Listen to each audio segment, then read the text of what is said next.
Hello everyone. ഇന്നത്തെ video ഒരു study വ്ളോഗാണ്. ഞാൻ ഈ സ്റ്റഡി വ്ളോഗ് ഇന്ന് ചെയ്യാൻ വേണ്ടിയിട്ട് ഒരു റീസൺ ഉണ്ട്. ഞാൻ ലാസ്റ്റായിട്ടൊരു ഷോർട്ട് വീഡിയോ ഇട്ടപ്പോഴത്തേക്ക് എൻ്റെ കുറച്ച് പ്രോബ്ലംസ് ഞാൻ ആ വീഡിയോയിൽ ഷെയർ ചെയ്തിട്ടുണ്ടായിരുന്നു. എനിക്ക് റീസ്റ്റാർട്ട് ചെയ്യുമ്പം അല്ലെങ്കിൽ പഠിക്കാൻ തുടങ്ങുമ്പം ഒട്ടും ഫോക്കസ്ഡായിട്ട് പഠിക്കാൻ പറ്റുന്നില്ല എന്നായിരുന്നു ആ ഒരു ഷോർട്സിൽ ഞാൻ പറഞ്ഞിട്ടുണ്ടായിരുന്നത്.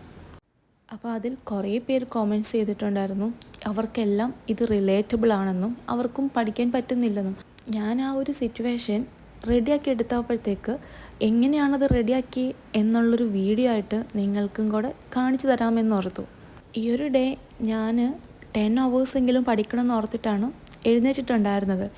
എണീറ്റ് പഠിക്കാൻ തുടങ്ങിയപ്പോൾ തന്നെ ഒരു 10 o'clock ആയിട്ടുണ്ടായിരുന്നേ. ഫസ്റ്റിൽ തന്നെ ഞാൻ ചെയ്തൊരു കാര്യം, നേരത്തെ ഞാൻ റെഡിയാക്കി വെച്ചിരുന്ന എൻ്റെ പ്ലാനും റൊട്ടീൻസൊക്കെ നോക്കിയിട്ട് അതൊന്ന് റീഓർഗനൈസ് ചെയ്തിട്ട് എടുത്തു വെച്ചു.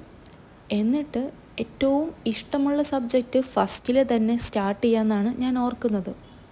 ഇന്ന് ചെയ്യേണ്ട അല്ലെങ്കിൽ ഇന്നത്തെ ഒരു ഡേ പഠിക്കേണ്ട ടോപ്പിക്സ് എല്ലാം ഇതുപോലെ എഴുതി എൻ്റെ ഫ്രണ്ടിൽ തന്നെ ഞാനൊന്ന് ഹാങ് ചെയ്ത് വെച്ചു. ഒരു 2 days കഴിഞ്ഞാൽ എനിക്ക് കറക്റ്റായിട്ട് ഡ്യൂട്ടിക്ക് പോകണം. അപ്പോൾ അതിനു മുന്നേ ഞാൻ പെൻഡിങ് ആക്കി വെച്ച സിലബസ് പകുതിയെങ്കിലും എനിക്കൊന്ന് കവർ ചെയ്യാൻ പറ്റിയാൽ പിന്നെ എനിക്ക് മാനേജ് ചെയ്യാൻ പറ്റും എന്നൊരു കോൺഫിഡൻസ് എനിക്കുണ്ട് ഇവിടെ. ഇന്നലെ വരെ എനിക്കൊരു 7 hours മാക്സിമം പഠിക്കാൻ പറ്റിയിട്ടുള്ളൂ. അപ്പോൾ ഇന്ന് ഞാൻ ഒറ്റയടിക്ക് 3 hours എനിക്ക് അധികം പഠിക്കണം. അപ്പോൾ ഞാൻ ചെയ്ത ഫസ്റ്റ് റൂൾ എന്ന് പറയുന്നത്, എനിക്ക് ഏറ്റവും ഇഷ്ടപ്പെട്ടതും ഞാൻ പഠിച്ചാൽ അധികം ബേൺ ഔട്ട് ആവാത്തതുമായ കുറച്ച് സബ്ജക്ട്സ് ആയിരുന്നു ഇവിടെ ചൂസ് ചെയ്ത് വെച്ചിട്ടുള്ളത്. അതുകൊണ്ട് തന്നെ എന്നെ സംബന്ധിച്ചിടത്തോളം എനിക്കൊരു 10 hours പഠിക്കാൻ പറ്റും എന്നാണ് ഞാൻ വിചാരിക്കുന്നത്. ഇതുപോലെ നിങ്ങളും സ്റ്റാർട്ട് ചെയ്യുന്ന ടൈമിൽ നേരത്തെ പഠിച്ചു വെച്ച ഏതെങ്കിലും ഒരു സബ്ജക്റ്റ് ഫസ്റ്റ് റിവിഷൻ ചെയ്തിട്ട് അതിൽ നിന്ന് തുടങ്ങുക. കാരണം നമ്മളിവിടെ ഫസ്റ്റ് ചെയ്യേണ്ട ഒരു കാര്യം എന്ന് പറഞ്ഞാൽ നമ്മളുടെ ഫോക്കസിങ് ടൈം ഒന്ന് കൂട്ടിയെടുക്കുക എന്നുള്ളതാണ്. നോർമലി നമ്മൾ ഫസ്റ്റ് പഠിക്കാനിരിക്കുമ്പം 10 hours ഒരുമിച്ച് നമ്മളെ കൊണ്ട് ഒരിക്കലും പഠിക്കാൻ പറ്റില്ല. എന്നെ സംബന്ധിച്ചിടത്തോളം എനിക്കൊരു 1 hour ആകുമ്പം തന്നെ ഭയങ്കരമായിട്ട് മടുത്തു പോകുമായിരുന്നു. പിന്നെ കുറേയൊക്കെ മടിയും വരും.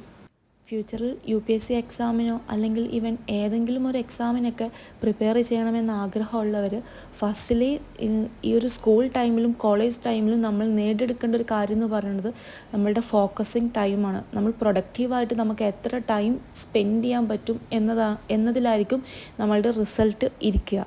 പിന്നെ നമ്മൾ ആ ചെയ്യുന്ന കാര്യം കൺസിസ്റ്റൻ്റായിട്ട് ഡെയിലി ചെയ്യാനും ശ്രമിക്കണം. സിയുടെ ഫൈനൽ എക്സാം എഴുതുന്ന ടൈമിൽ അല്ലെങ്കിൽ അതിനുവേണ്ടി പ്രിപ്പയർ ചെയ്യുന്ന ടൈമിൽ ഞാൻ തിങ്ക് ചെയ്തൊരു കാര്യമുണ്ട്, എന്നെക്കൊണ്ട് ഇനി ഒരിക്കലും പഠിക്കാൻ പറ്റില്ല. കാരണം ആ ഒരു സ്റ്റേജ്, ആ ഒരു പ്രിപ്പറേഷൻ ടൈമിൽ ടു ഹെക്റ്റിക് ആയിരുന്നു എന്നെ സംബന്ധിച്ചിടത്തോളം. ഞാനീ പറയുന്ന കാര്യം ഇപ്പോൾ CA പഠിച്ചുകൊണ്ടിരിക്കുന്ന കുറേ പേർക്ക് റിലേറ്റബിൾ ആയിരിക്കും അല്ലേ.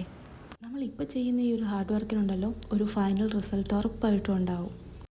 ഈ CAയുടെ ഇൻ്ററിൻ്റെയൊക്കെ റിസൾട്ട് ഇപ്പോൾ വന്നല്ലോ. ആ ഒരു ടൈമിൽ 2-3 പ്രാവശ്യമൊക്കെ എഴുതി കിട്ടാത്ത ആരെങ്കിലുമൊക്കെ ഉണ്ടെങ്കിൽ അവർ ഇത് കിട്ടിയില്ലെന്നും പറഞ്ഞുകൊണ്ട് ഒരിക്കലും ബാക്കാവാൻ പാടില്ല. നമ്മൾ ഓരോ പ്രാവശ്യവും എക്സാം എഴുതുമ്പോഴത്തേക്ക് നമ്മളുടെ ആ ഒരു ജേണി ഭയങ്കര ടഫായിരിക്കുമെന്ന് എനിക്കും നിങ്ങൾക്കും അറിയാം. ഞാൻ എൻ്റെ 2nd അറ്റംപ്റ്റിലായിരുന്നു CA ഫൈനൽ ക്ലിയർ ചെയ്തിട്ടുണ്ടായിരുന്നത്.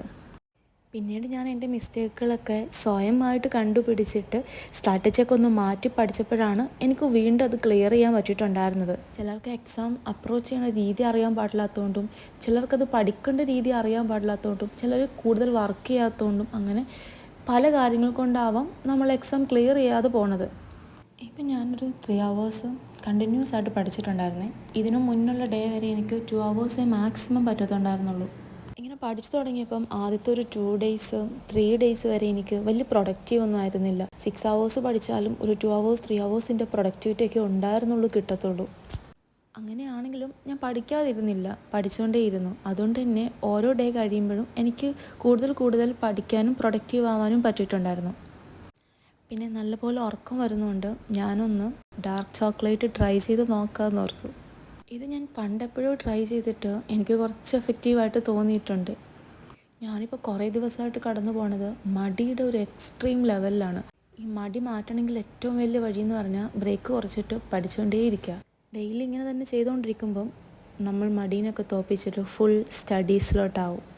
പിന്നെ പലരും പഠിക്കാത്തതിൻ്റെ ഒരു റീസൺ എന്ന് വെച്ചാൽ നമ്മൾക്കത് ക്ലിയർ ചെയ്യാൻ പറ്റുമോ, ഇനി അതിനുള്ള ടൈമുണ്ടോ, അങ്ങനെയൊക്കെ ഓർത്തിട്ടാവും. എൻ്റെ ഒരു എക്സ്പീരിയൻസിൽ നിന്ന് നമ്മളുടെ മുന്നിൽ ഒരു 1 month അല്ലെങ്കിൽ ഒരു 20 day ഉള്ളെങ്കിൽ നമ്മളെ കൊണ്ട് എന്ത് ചെയ്യാൻ പറ്റും എന്ന് നോക്കിയിട്ട് അതിനു വേണ്ടി വർക്ക് ചെയ്യുക. കുറച്ച് പഠിക്കാൻ പറ്റുള്ളൂ, ഓക്കെ, എങ്കിലും ആ കുറച്ച് പഠിക്കണത് നമുക്ക് പിന്നീട് എപ്പോഴെങ്കിലുമൊക്കെ യൂസ്ഫുള്ളാവും. ഒരു 5 hours 6 hours ഒക്കെ കഴിഞ്ഞപ്പോഴത്തേക്ക് ഞാൻ ഭയങ്കര മടിയും പിന്നെ ഒട്ടും പഠിക്കാത്ത സിറ്റുവേഷനും അങ്ങനെയൊക്കെ വന്നിട്ടുണ്ടായിരുന്നു. അങ്ങനെ ഞാൻ പല സ്ഥലങ്ങളിലൊക്കെ ഇങ്ങനെ മാറി മാറി ഇരുന്നിട്ടായിരുന്നു പഠിച്ചിട്ടുണ്ടായിരുന്നത്. ഓരോ 1 hours പഠിക്കും, പിന്നെ ഒരു 5 minute ബ്രേക്ക് എടുക്കും. അങ്ങനെ ഒട്ടും ഫോക്കസ്ഡ് ആയിട്ട് ഒരു 2 hours പോലും മിനിമം ഫോക്കസ് കിട്ടാത്തവർക്ക് അത് കിട്ടാൻ വേണ്ടിയിട്ട് എനിക്ക് എഫക്റ്റീവായി തോന്നിയ ഒരു ടിപ്പ് പറഞ്ഞുതരാം. നിങ്ങൾ ഫസ്റ്റ് പഠിക്കാനിരിക്കുമ്പം ഒരു 30 minute പഠിക്കുക, പിന്നെ 5 minute ബ്രേക്ക് എടുക്കുക, എഗെയിൻ 30 minute വീണ്ടും പഠിക്കുക, 5 minute ബ്രേക്ക് എടുക്കുക. ഇത് റിപ്പീറ്റായിട്ട് ഒരു 4 to 5 ടൈം ചെയ്യുക. എന്നിട്ട് നിങ്ങൾ കുറച്ച് ലോങ് ബ്രേക്ക് എടുക്കുക, മാക്സിമം ഒരു 15 to 30. ഞാൻ 15 minute ആയിട്ട് എടുക്കുക, കാരണം 13 minute ഒക്കെ എടുക്കുമ്പോഴത്തേക്ക് ഞാൻ പിന്നെയും ഒരു നീട്ടിക്കൊണ്ടിരിക്കും. പിന്നീട് പഠിച്ച കാര്യം ഞാൻ ഈസി ആയിട്ട് റിവൈസ് ചെയ്യാൻ വേണ്ടിയിട്ട് യൂസ് ചെയ്യണ മെത്തേഡ് ആക്റ്റീവ് റീകോളിംഗ് മെത്തേഡാണ്. പഠിച്ച കഴിഞ്ഞ കാര്യം ഞാൻ തന്നെ ഒരു മിററിൻ്റെ മുന്നിൽ നിന്ന് പറയും, എന്നോട് തന്നെ പറയും, അല്ലെങ്കിൽ ഈവൻ ഏതെങ്കിലും ഒരു ഫ്രണ്ടിനെ വിളിച്ച് പറയും. പണ്ട് അമ്മയെ വിളിച്ച് പറയുമായിരുന്നു. അപ്പോൾ അതെനിക്ക് ഭയങ്കര എഫക്റ്റീവായിട്ട് തോന്നിയിട്ടുണ്ട്. അതായത് നമ്മൾ വേറൊരാളെ ടീച്ച് ചെയ്യുന്ന പോലെ. പിന്നെ നമുക്ക് മടിയുണ്ടെങ്കിലും അല്ലെങ്കിൽ ഒട്ടും പഠിക്കാൻ പറ്റുന്നില്ലാത്തൊരു സിറ്റുവേഷൻ ആണെങ്കിലും നമ്മൾ കുറച്ച് എഫേർട്ട് ഇടണം കേട്ടോ. അല്ലാതെ മടിയായിട്ട് തന്നെ ഇരുന്നിട്ടുണ്ടെങ്കിൽ നമുക്ക് ഒരിക്കലും അതിൽ നിന്ന് മുന്നോട്ട് പോകാനേ പറ്റത്തില്ല. അതുകൊണ്ട് ഇന്ന് തുടങ്ങാം അല്ലെങ്കിൽ നാളെ തുടങ്ങാം എന്നൊക്കെ വിചാരിച്ചിരിക്കുന്ന ആരെങ്കിലുമൊക്കെ ഉണ്ടെങ്കിൽ നിങ്ങൾ നോക്കിക്കോ, 1 year കഴിഞ്ഞാലും 2 year കഴിഞ്ഞാലും നിങ്ങൾ ഈ സെയിം സ്റ്റാൻഡിൽ തന്നെ നിൽക്കും. അതുകൊണ്ട് തന്നെ എൻ്റെ ഒരു ജേർണിയിൽ ഞാൻ ഗ്യാപ്പ് കൊടുത്തിട്ടേ ഇല്ല. കുറച്ച് ബ്രേക്ക് എടുത്ത് പഠിക്കുന്നതിനേക്കാൾ നല്ലത് നമ്മൾ പഠിക്കുന്ന ടൈമിൽ തന്നെ കണ്ടിന്യൂ ആയിട്ട് നമ്മൾ ഒരു കോഴ്സ് ചൂസ് ചെയ്ത് അല്ലെങ്കിൽ ഒരു ഗോൾ സെറ്റ് ചെയ്ത് അതിനു വേണ്ടി പ്രിപ്പയർ ചെയ്യുന്നതും മുന്നോട്ട് പോകുന്നതും തന്നെയാണ്.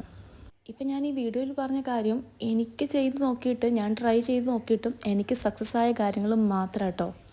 ഇത് നിങ്ങളിൽ പലർക്കും സ്യൂട്ട് ആവണമെന്നില്ല അല്ലെങ്കിൽ കംഫർട്ടബിൾ ആവണമെന്നില്ല. എങ്കിലും ഇതിൻ്റെ ഒരു സ്ട്രാറ്റജിയൊക്കെ മാറ്റി പല രീതിയിലും നിങ്ങൾക്കും ഒന്ന് ശ്രമിച്ച് നോക്കാവുന്നതേ ഉള്ളൂ. ഇന്ന് മുതൽ അത്യാവശ്യം പ്രൊഡക്റ്റീവായിട്ട് എനിക്ക് പഠിക്കാൻ പറ്റിയിട്ടുണ്ട്. ഇപ്പം ഞാൻ ബ്രേക്ക് എടുക്കുന്ന ടൈം കൂടുതലും ഫോൺ യൂസ് ചെയ്യാതെയാണ് നോക്കുന്നത്. ഞാൻ കൂടുതൽ ടൈം ഫോൺ യൂസ് ചെയ്യുമ്പോണ്ടല്ലോ, ഇപ്പോൾ ഒരു 1 hour എടുക്കുന്ന ബ്രേക്ക് എനിക്ക് 3 hours 4 hours അങ്ങനെ ഒരു ലോങ് ടൈമും അല്ലെങ്കിൽ ആ ഒരു ഡേ ഫുള്ളും ബ്രേക്കായി പോവാറുണ്ട്. ഒരു 12 hours 10 hours എനിക്ക് പഠിക്കണമെന്ന് ഒരു ചലഞ്ച് പോലെ ഏറ്റെടുക്കുന്ന ഓരോ ഡേയിലും ഞാൻ ആ ഒരു ഡേ ഫുൾ തന്നെ ഫോൺ യൂസ് ചെയ്യാറില്ല. അതിന് വേണ്ടിയിട്ട് കുറേയൊക്കെ ഹെൽപ്പ് ചെയ്യാറുണ്ട് ഈ വീഡിയോ എടുപ്പും അങ്ങനെ കുറേ കാര്യങ്ങളും. ഇടയ്ക്ക് ഫുഡ് കഴിക്കുന്ന ടൈമിൽ വീട്ടിൽ വിളിക്കാനോ അങ്ങനെ അത്യാവശ്യ കാര്യത്തിനും വേണ്ടി മാത്രം ഫോൺ എടുക്കും, ഫോൺ ബാക്ക് ടു വെക്കും. അങ്ങനെയാട്ടോ ചെയ്യണേ. ഫോണുണ്ടല്ലോ കൂടുതൽ നമ്മൾ യൂസ് ചെയ്തിട്ടുണ്ടെങ്കിൽ നമ്മളുടെ ഒരു പ്രൊഡക്ടിവിറ്റിയെ നല്ല രീതിയിൽ അത് ബാധിക്കും. നിങ്ങൾക്ക് ആർക്കെങ്കിലുമൊക്കെ അത്യാവശ്യം നല്ല രീതിയിൽ ഫോൺ അഡിക്ഷൻ ഉണ്ടെങ്കിൽ പെട്ടെന്ന് മാറ്റാൻ പറ്റുമെന്ന് വെച്ചാൽ പറ്റത്തില്ല. ഇതുപോലെ ഒരു 5 hours പോലെ സ്റ്റഡി ചലഞ്ച് തുടങ്ങിയിട്ട് ആ ഒരു ടൈമിൽ ഫോൺ യൂസ് ചെയ്യില്ല എന്നുള്ളൊരു എഫേർട്ട് നമ്മളും കൂടെ എടുത്താൽ മാത്രമേ അത് സ്റ്റോപ്പ് ചെയ്യാൻ നമ്മളെ കൊണ്ട് പറ്റത്തുള്ളൂ. ഈ റീൽസ് സ്ക്രോൾ ചെയ്ത് ടൈം കളയുന്നതിനേക്കാളും കുറേ ഇതുപോലുള്ള എന്തെങ്കിലുമൊക്കെ പ്രോഗ്രാമൊക്കെ കാണുമ്പോഴത്തേക്ക് നമുക്ക് അവിടെ നിന്ന് കുറേ നോളജ് കിട്ടും. അങ്ങനെ കുറേ ഡേയ്സൊക്കെ കൂടിയിട്ട് ഇന്ന് എനിക്കൊരു 10 hours അത്യാവശ്യം നല്ല രീതിയിൽ പ്രൊഡക്റ്റീവായിട്ട് പഠിക്കാൻ പറ്റിയിട്ടുണ്ടായിരുന്നു. ഇതെനിക്കൊരു 1 day കൊണ്ടല്ല കേട്ടോ പറ്റിയത്. കുറേ ദിവസം ഞാൻ നല്ല എഫേർട്ട് ഇട്ട് ഓരോ ഡേയിലും ടൈം കൂട്ടിക്കൊണ്ടുവന്നാണ് എനിക്കിത് പറ്റിയിട്ടുള്ളത്. എനിക്ക് ഏറ്റവും ഇഷ്ടപ്പെട്ട സബ്ജക്റ്റ് ആയിരുന്നു ഞാനൊന്ന് എഴുതി വെച്ചിട്ടുണ്ടായിരുന്നു പഠിക്കാൻ വേണ്ടി. കൂടുതലും CSAT പിന്നെ കുറച്ച് PYQ അങ്ങനെയുള്ള കുറേ കാര്യങ്ങൾ. അതെല്ലാം എനിക്ക് ക്ലിയർ ആയിട്ട് ഇന്നത്തെ ഈ ഒരു ടാർഗറ്റ് ഫുൾ കംപ്ലീറ്റ് ചെയ്യാൻ പറ്റിയിട്ടുണ്ടായിരുന്നേ. ഇതുപോലെ നിങ്ങളും റീസ്റ്റാർട്ട് ചെയ്യുമ്പം അല്ലെങ്കിൽ ഒരു ടൈമിൽ പഠിക്കാൻ പറ്റാത്ത സിറ്റുവേഷൻ ഉണ്ടെങ്കിൽ നിങ്ങൾ ഏറ്റവും അറിയാവുന്ന സബ്ജക്റ്റ്, നിങ്ങൾക്ക് പഠിക്കുമ്പോൾ ഭയങ്കര ഇൻട്രസ്റ്റ് ഉള്ള കുറേ സബ്ജക്റ്റ് നമുക്കെല്ലാവർക്കും ഉണ്ടാവുമല്ലോ, അതിലേതെങ്കിലും ഒരു സബ്ജക്റ്റ് എടുത്ത് വെച്ച് കൂടുതൽ ടൈം പഠിക്കുക. അപ്പോൾ തന്നെ നമ്മളുടെ ഒരു മൈൻഡ് കുറേ പഠിക്കണം എന്നുള്ളൊരു തോട്ട്സ് നമുക്ക് വരും. ഇന്ന് ഞാനിപ്പോൾ ഒരു 10 hours പഠിച്ചുകൊണ്ട് നാളെ ഞാൻ മാക്സിമം 12 hours പഠിക്കാൻ വേണ്ടി ശ്രമിക്കും. അങ്ങനെ എൻ്റെ ഒരു പ്രൊഡക്ടിവിറ്റി ഞാൻ കൂട്ടിക്കൊണ്ടുവരും. പഠിക്കാൻ ഒട്ടും പറ്റാത്തവരുണ്ടെങ്കിലും ഈ ടിപ്സൊക്കെ ഒന്ന് യൂസ് ചെയ്ത് നോക്കിയിട്ട് സക്സസ് ആവുകയാണെങ്കിൽ എന്നോടും കൂടി പറയണേ. അപ്പോൾ ഇനി ആരും ടൈമിലൊന്നും പറഞ്ഞ് പഠിക്കാതിരിക്കരുത്. മടിയൊക്കെ മാറ്റി വെച്ചിട്ട് കുറച്ച് നാൾ ഹാർഡ് വർക്ക് ചെയ്താൽ നമ്മളുടെ ഡ്രീംസൊക്കെ നമുക്ക് സക്സസ് ആക്കാൻ പറ്റട്ടെ അല്ലെങ്കിൽ പറ്റും എന്ന് വിചാരിച്ച് നമ്മൾക്ക് ഓരോരുത്തർക്കും മുന്നോട്ട് പോകാം. അപ്പോൾ ശരി ഓൾ, താങ്ക് യു.